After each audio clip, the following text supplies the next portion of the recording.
우아하고 품격 있는 일상교육의 모든 것, 라이프스타일 교육TV 김은영입니다. 조금씩 삶이 달라지는 반야심경 이야기 법륜스님 강의, 오늘 10번째 시간 여러분들과 함께 하겠습니다. 오늘은 위대한 수행법 유익바라밀에 대해서 함께 할 건데요. 분량이 좀 많아서 나누어서 여러분들과 읽어보도록 하겠습니다. 위대한 수행법 유익바라밀. 종교라는 것은 올바른 인식뿐만 아니라 실천이 따라야 한다. 그래서 수행에 있어 지목행족을 강조하고 있다. 바른 인식을 눈에, 실천은 움직이는 발에 비유한 것이다. 이때 발은 발바닥에 불이 나고 부르트도록 실천해야 한다. 자, 이제 잠시 말을 바꿔보자. 여러분은 누구나 관세음보살을 칭견하고 싶을 것이다. 그런데 이분은 법당에 모셔진 것처럼 금빛 찬란한 모습으로 등장하실까? 어디에서도 관세음보살이 누구나 알아볼 수 있는 훌륭한 성인의 모습으로 등장하셨다는 기록은 없다. 삼국유사나 그 외 기록을 보면 어떤 때는 시골 안악으로, 늙은 영감으로, 나무꾼으로 나타나 10년을 함께 지내고도 관세음보살의 화신인 줄 모른 경우가 많았다. 보살은 이처럼 명패를 달고 출현하지 않는다. 이 세상에 보살이 출현하지 않는 것이 아니라 우리들의 안목이 열려있지 않아 바로 내 곁에 와 있어도 알아보지 못하는 것이다. 어쩌면 그 보살의 화신을 무시하고 천대하기까지 한다. 부처님이 세상에 출현하시기는 참으로 어렵다. 그러나 중생이 부처를 칭견하기란 더더욱 어려운 일이다. 옛날 어떤 큰 스님이 제자들과 신도들에게 자신이 떠받들어지는 생활이 공부에 도움되지 않는다 해서 호련히 행적을 감춰버렸다. 제자들은 사라진 스승을 찾아 3년을 뒤졌으나 종적이 묘연했다. 그러던 중 한 제자가 낙동강을 건너는 나룻배 안에서 뱃사공인 노인의 모습이 왠지 낯이 익다고 느꼈다. 강 기슭에 거의 다다랐을 무렵 불현듯 스승님이다 하는 생각이 스쳤다. 행적을 감춘 뒤 큰 스님은 머리를 길러 상투까지 들고 뱃사공 노릇을 하고 있었으니 암자나 토굴만을 찾아다니던 제자들에게 발견될 리 없었던 것이다. 반가움에 어쩔 줄 모르던 제자가 큰 스님의 길다란 머리를 의아히 여겨 스님, 머리는 왜 기르셨습니까? 하고 여쭈었다. 그러자 큰 스님이 머리털을 거머쥔 채 녹이 어린 목소리로 꾸짖었다. 이놈! 도가 머리털에 있다더냐? 물론 우리 생각에도 도는 머리털이나 옷에 있지 않다는 것을 안다. 그런데도 현실에서는 행색이 더 중요시되고 있다. 하지만 형상에 대한 집착을 버리지 않는 한 그 어떤 보살도 부처를 칭견할 수 없음을 알아야 한다. 보살은 본시 나라는 아상이 없기 때문에 언제 어디서든 그 상황에 맞게 나타나신다. 보살이란 푸죽간에 가면 푸죽간 주인으로 나타나는 법이다. 그러므로 여러분 주변에도 수많은 보살의 화연이 있을지 모른다.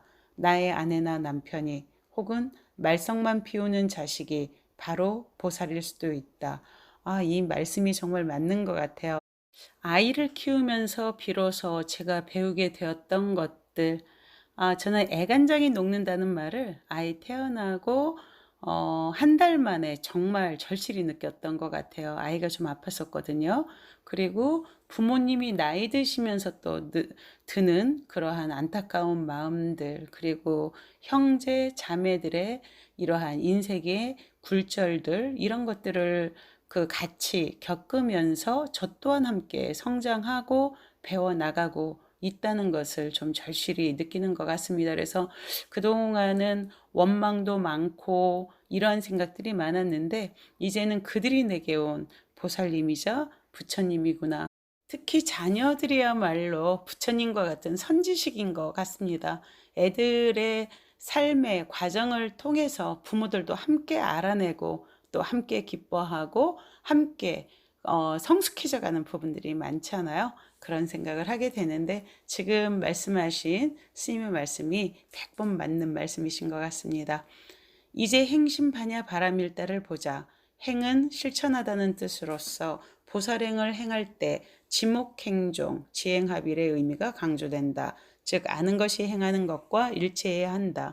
심자는 바냐바라 밀다를 행하는 데 있어 대충대충 하는 것이 아니라 철저하고 완벽하게 행한다는 뜻으로 쓰여졌다. 바냐바라 밀이란 육바라 밀 중 하나를 뜻하기도 하지만 동시에 육바라 밀을 통칭하는 표현이기도 하다. 육바라 밀에는 보시, 지계, 인욕, 정진, 선정, 반야의 6가지가 있다. 모름지기 보살은 너와 내가 둘이 아닌 것을 자각한다. 그러기에 나와 타인이 한 몸인 이상 나에게 이로움을 얻으려고 타인에게 괴로움을 주면 그것이 다시금 내게 괴로움으로 돌아오는 이치를 터득하고 있다. 마치 당장 목마르다고 찬물을 너무 많이 들이키면 쉽게 배탈이 나듯 신체의 부위들도 마찬가지이다. 그러므로 나 혼자만이 이익을 보거나 편하고자 할수록 도리어 손해를 보게 되는 것은 당연하다. 부모에게 불효하면 장차 자기 자식으로부터 더 큰 수모를 겪게 마련이다. 콩 심은 데 콩 나고 팥 심은 데 팥 난다고 하지 않던가. 아이들이 본대로 배운다는 것은 곧 우리 모두가 상호 연관되어 있는 존재임을 밝혀준다. 엄마의 라이프 스타일이 곧 아이의 미래인 거죠. 이 도리를 알고 타인을 이롭게 하면 그것이 곧 내게 이로움으로 되돌아오고 부모에게 효도하면 자식으로부터 내게 다시 그 효성이 되돌아온다. 또한 진정으로 나를 버리면 남편이나 자식들로부터 내게 복이 되어 돌아오게 마련이다. 이는 마치 흥부가 아무런 사심 없이 그저 불쌍한 심정으로 제비다리를 고쳐준 데 대해 제비가 흥부에게 그 은혜를 갚은 이치와 같다. 제비와 흥부 역시 둘이 아니기에 복이 되어 되돌아온 것이다. 사실 우리들은 잘 모르는 남보다도 주변에 가까운 사람들을 미워하며 살아간다. 역설적이게도 사랑하는 사람을 미워하고 있는 것이다. 왜 그런가? 이유는 간단하다. 사랑하는 사람들에 대한 지나친 기대심 때문이다. 아이하고 부모들이 트러블이 생기는 것도 바로 이거죠. 뭐 단적인 예가 성적이라고 말할 수 있는데 사실 기대하지 않는 마음, 이것이 핵심이라고 많은 가르침에서 배워온 바가 있습니다. 이는 조금만 생각해봐도 그 이치가 분명하다. 길 가는 사람에게 특별히 기대한 것이 있는가? 나와 인연 없는 사람들에 대해서는 사랑도 미움도 집착도 일어나지 않는다. 그런데 하필이면 왜 사랑하는 사람을 미워하게 되는가? 유행가 가사처럼 사랑이 눈물의 씨앗이거나 미움의 시작이라서가 아니다. 사람을 좋아할 때는 상대에 대해 내게 이로운 어떤 대가를 바라는 마음이 함께 깃들게 된다. 바로 대가를 바라는 그 기대심이 사랑과 미움의 갈등을 부르는 화근이요 재앙의 원인이다. 이 도리를 모르면 잘하려고 한 일이 잘못되는 결과를 낳게 된다.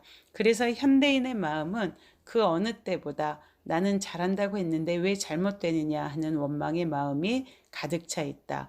가정에서, 직장에서 마음속의 우라가 빠져나갈 길을 찾지 못한 채 몸마저 병들고 있다. 내가 너를 얼마나 애지중지 키웠는데 라거나 내가 시부모를 얼마나 잘 모셨는데 이럴 수가 있어? 등의 억울함이 가득 차게 되면 일단 잘하려고 애쓰지 않고 살아온 사람들보다 더 못해지는 결과를 초래하기도 한다. 현대인의 인간관계는 차라리 인연 맺지 않았으면 잘못된 업을 짓지도 않았을 텐데 서로 만나 복짓고 업장을 소멸하기는커녕 도리어 업장만 쌓고 서로에게 상처만 남겨주는 것이 대부분이다. 따라서 보살은 마땅히 이 고통에서 벗어나고자 중생의 세계로 돌아온다. 피해가지 않는다. 여러분도 마찬가지이다. 가정의 고뇌로부터 벗어나고 싶다면 가정으로 되돌아가 그곳에서 엉킨 매듭을 풀어야 한다. 당장의 고통으로부터 달아나는 건 실타래를 더욱 헝클어지게 할 뿐이다. 가족이 밉다면 그 미운 대상으로 몸과 마음을 돌려야 한다. 상대와 내가 둘이 아니므로 스스로 그 고통을 해결해서 풀지 못하면 그 업보는 영원히 돌고 돌아 더욱 큰 괴로움으로 남는다. 이제부터 육바라밀의 첫 번째 보시바라밀의 의미를 본격적으로 새겨보자. 고통이 있는 중생계로 마음을 돌려 되돌아가는 것은 결국 상대의 처지를 생각하며 상대를 이롭게 하려는 마음으로 철저히 자기 자신을 버리는 것이다. 이것이 바로 베푸는 마음, 베푸는 행위인 보시이다. 이 베푸는 보시야말로 가장 큰 복덕이 된다. 자기를 버리는 베품에는 기대하는 마음이 스며들 틈이 없다. 보시, 즉 불교적 베품은 내 것을 내게 준다는 의미가 아니다. 우리는 누군가에게 자기 것을 주고는 돌아서서 후회하는 경우가 많다. 내가 도와주었는데 저 사람이 이럴 수가 하며 준 것을 후회한다. 이것은 모든 보시의 원래 뜻에서 벗어나 있기 때문이다. 보시는 세 종류로 나뉜다. 첫째, 법시이다. 진리를 가르치고 올바르게 인도하는 것이 법시다. 따라서 여러분이 이웃에 권하는 포교나 학교 선생이 학생을 인도하는 일도 따지고 보면 다 법시의 일종이다. 둘째, 제시이다. 이는 재물로 배고픈 사람에게 먹을 것을 주고 어렵고 헐벗은 사람에게 옷과 쉴 곳을 마련해 주는 것을 가리킨다. 제보시 중에는 또한 법보시를 위한 제보시도 있을 수 있다. 법당 건립, 불사에 동참하는 것 역시 법보시를 위한 제보시의 일종이다. 법당은 바른 법을 전하는 곳이라는데 그 의미가 있으며 그저 건물의 외관만 화려하다면 속빈 강정에 불과하다. 진정한 보시의 공덕도 찾기 어렵다. 이제는 온라인 시대가 되어서 완전히 또 이 개념이 좀 달라지고 있죠. 어쩌면 미래 세대 아이들에게 이러한 그 종교의 경전이랄지 말씀을 전할 때에도 이 공간과 시간에 대한 개념, 그리고 또 우리가 온라인 시대 이전에 가지고 있었던 사회적인 상식과 규정을 다시 풀이해서 다시 전할 때가 되었다라는 생각이 듭니다. 학교 교육도 마찬가지죠. 지금 현재 가장 중요한 것은 교육 내용의 변환이죠. 왜냐하면 우리가 아이들에게 전하고 있는 교육 내용, 교과서의 내용이 코로나 이전에 그 아날로그 시대의 것들이 대부분이거든요. 근데 온라인으로 전격 변하면서 사실 학교라는 공간도 집으로 대체된 꼴이잖아요. 그래서 정답을 하기가 되게 애매해졌어요. 그래서 이러한 모든 규정들이 이제 좀 공간과 시간을 비롯해서 모든 개념들을 새롭게 규정하고 그리고 다시 말씀을 전해야지 우리 미래 세대 아이들은 이해하기가 쉽겠다라는 생각이 듭니다. 셋째가 무예시인데 법보시나 제보시 이외 일체 베푸는 행위를 뜻한다. 따라서 길거리에서 넘어진 아이를 일으켜주는 일, 우는 애를 달래주는 일, 길 묻는 사람에게 친절히 가르쳐주는 일, 타인의 고민을 들어주고 함께 울어주는 일 등이 모두 무예시인 셈이다. 따라서 누구든지 어디서나 할 수 있는 보시이다. 정치가가 정치를 잘하는 것, 기업인이 자기 직분에 충실해서 질이 좋은 제품을 사람들에게 값싸게 공급해 주는 것 또한 보시의 중요한 형태이다. 공장 폐수를 몰래 버리고 남긴 이윤 중의 일부를 절이나 교회에 내는 것은 참다운 의미에서 진정한 보시가 아니다.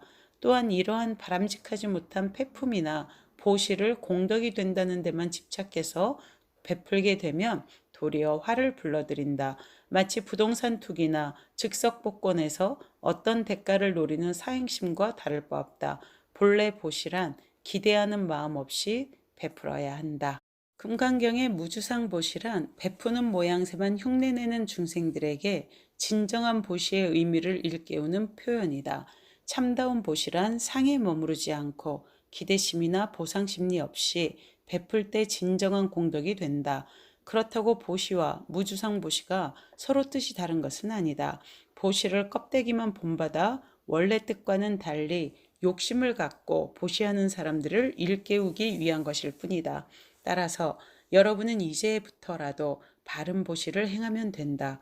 자기 자신을 버리고 가족이나 자식에게 상대에게 고개를 숙이라는 진정한 의미는 내가 못나서 혹은 여자라서 한평생 순종하며 살라는 것이 아니다. 본래 베푸는 자가 어른이다. 투정하고 요구만 하며 상대에게 의존하는 사람은 어린아이와 무엇이 다른가? 어린아이는 늘 어른으로부터 무엇인가를 받으면서 살고 어른은 늘 어린아이에게 무언가를 베풀며 산다. 보살과 중생의 관계도 이와 같다. 중생은 항상 남에게 기대하며 위로를 받고자 하는 반면 보살은 늘 베풀고 사는 사람이다. 중생 중에도 현실에서 보면 남자보다 여자가 더 기대하고 의지한다. 그러므로 중생에서 벗어나는 길, 어린아이로부터 어른이 되는 길은 그 첫째가 보시, 베푸는 행위로부터 비롯된다. 프랑스의 유명한 사상가 루소의 에밀이란 작품에 제2의 탄생이라는 구절이 있다. 이 제2의 탄생도 바로 보시에서 출발하는 셈이다. 이러한 베품은 어쩌다 생각날 때 잠시 해보는 행위여서는 안 된다. 다른 사람들은 저마다 자기 이익을 챙겨가며 사는데 나만 베풀고 산다면 손해 아닌가 하는 생각이 든다면 보시의 껍데기만 보고 있는 것이다. 베품이야말로 가장 바른 행위라는 확신이 부족한 탓이다. 나는 여러분에게 세상 사람 모두가 달리 살더라도 나 자신만은 이렇게 살아야겠다는 믿음을 세우라고 권하고 싶다. 그것은 바로 계를 지킨다는 의미이기도 하다. 육바라밀의 두 번째가 지계로서 지킬 것을 지킨다는 뜻이다. 할 것은 하고 안 할 것은 결코 하지 않는다는 말이다.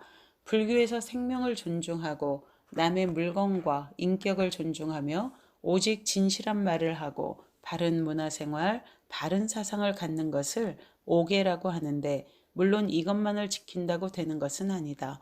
소중한 물건을 잃어버렸을 때 가슴이 쓰리지 않을 사람은 없다. 이 안타까운 마음을 생각하면 타인의 물건도 내 물건처럼 소중히 여겨야 한다.